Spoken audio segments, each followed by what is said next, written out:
B education services. मैं आपकी educator miss भावना पवार। हम कंटिन्यू कर रहे हैं इम्यूनाइजेशन के बारे में। ठीक है, तो हमने लास्ट इसमें पढ़ा वैक्सीन क्या होती है। अब हम उसका सेकेंड टाइप पढ़ रहे हैं कि टॉक्साइड्स क्या होते हैं। ठीक है, वैक्सीन का ही जो हम इम्यूनाइजेशन करते हैं, ठीक है, उसी का एक टाइप होता है टॉक्साइड्स। टॉक्साइड्स भी क्या करते हैं, हम पैरेंटल रूट के थ्रू हमारी बॉडी में इंजेक्ट करते हैं।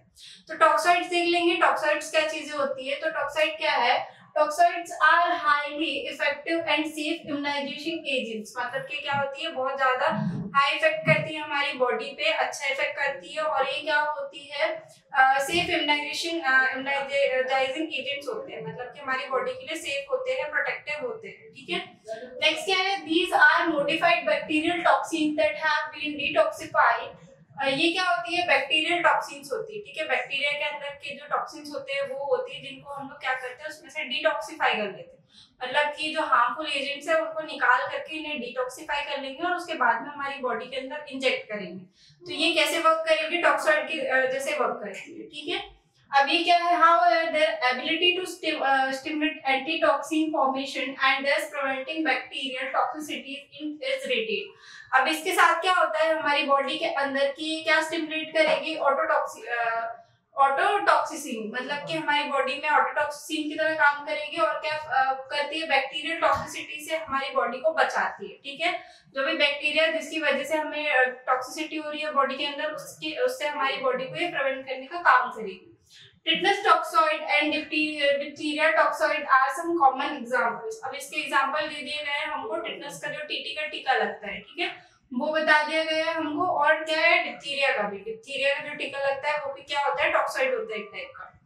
अब नेक्स्ट हमारा क्या है, सेलुलर फ्रैक्शंस। अब सेलुलर फ्रैक्शन देख लेते हैं। सेलुलर फ्रैक्शंस क्या हो जाएंगे, some vaccines are prepared from external cellular fractions. मतलब कि क्या करेंगे, जो सेल्स है उसमें से कुछ प्रॉपर्टीज क्या होगी, एक्स्ट्रा सेलुलर की जो प्रोसीजर उसके थ्रू बनाई जाएगी। इसको क्या कहते हैं, ये प्रोसीजर्स वो है जो हम क्या कर रहे हैं, बना रहे हैं। ठीक है, किस तरीके की इसकी मैन्युफैक्चरिंग हो रही है उस पर डिपेंड कर रहा है। जो हमारी वैक्सीन्स है, टॉक्साइड्स है और सेलुलर फ्रैक्शंस है। सेलुलर फ्रैक्शन मतलब कि जो सेलुलर्स में से कुछ क्या कर रहे हैं, प्रॉपर्टीज को निकाल के बार बार फ्रैक्शन करवा रहे हैं। फ्रैक्शन मतलब घर्षण करवा रहे हैं, उससे जो वैक्सीन बन रही है, जो इम्यूनाइजेशन हम बना रहे हैं, उसको बोल रहे हैं cellular fraction.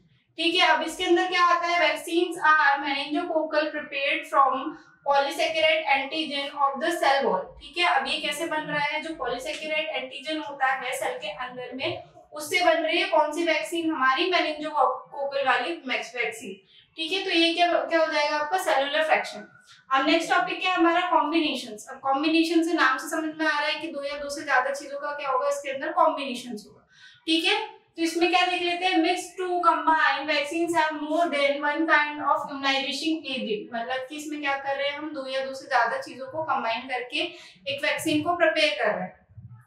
These vaccines are designed for easy administration, reducing the cost and the number of visits the patient should give to the health care centre of hospital. अब इसको क्यों बना रहे हैं हम लोग, क्योंकि एडमिनिस्ट्रेशन में क्या होती है, इजी। एडमिनिस्ट्रेशन मतलब लगाने में, अप्लाई करने में इजी पड़ती है। और साथ में क्या कर रही है, पेशेंट को विजिट करने के लिए, पेशेंट की जो हॉस्पिटल विजिट्स है उसको भी कम कर रही है और कॉस्ट में भी क्या है, कम होती है। ठीक है, तो ये क्या होती है, कॉम्बिनेशन वैक्सीन हम कंबाइन करके बना लेते हैं, तो इससे क्या होता है, पेशेंट को इजी पड़ता है। ठीक है, ये क्या है, अब देख लेते हैं इसमें कौन सी, जैसे मीजल्स, मम्प्स और रूबेला वैक्सीन। इसकी जो एमएमआर की वैक्सीन होती है ये एक ही होती है। तो ये क्या होती है, कॉम्बिनेशन। इससे हमको कौन सी डिसीजेस से प्रोटेक्शन मिल जाएगी, मीजल्स से, मम्प्स से और रूबेला से। ठीक है, और ये कैसी होती है, लाइव वैक्सीन होती है। ठीक है, हमने किल्ड वैक्सीन क्या होती है देखा था, लाइव वैक्सीन क्या होती है भी देखा था। तो ये कैसी होती है, लाइव वैक्सीन होती है। अब क्या है हमारे पास में, डिप्थीरिया एंड टिटनस टॉक्सॉइड। अब जो डिप्थीरिया और टिटनस टॉक्सॉइड है, ये भी क्या होगा, एक टाइप का कॉम्बिनेशन ही होगा। ठीक है, अब नेक्स्ट देख लेते हैं हम लोग पॉलीवैलेंट वैक्सीन। अब पॉलीवैलेंट वैक्सीन क्या है देखते हैं हम लोग। Polyvalent vaccine are prepared from the two or more strains of the same species। मतलब कि एक ही जाति या प्रजाति की जो वैक्सीन होगी, ठीक है, उसी को मिला करके दो बनेगी। ठीक है, मतलब दो वैक्सीन जो हमारी है एक ही जाति की, उसी को मिला करके हम बनाएंगे, उसको क्या बोलेंगे, पॉलीवैलेंट वैक्सीन। अब ये कौन सी है, जैसे कि पोलियो वायरस वैक्सीन। ठीक है, थैंक यू।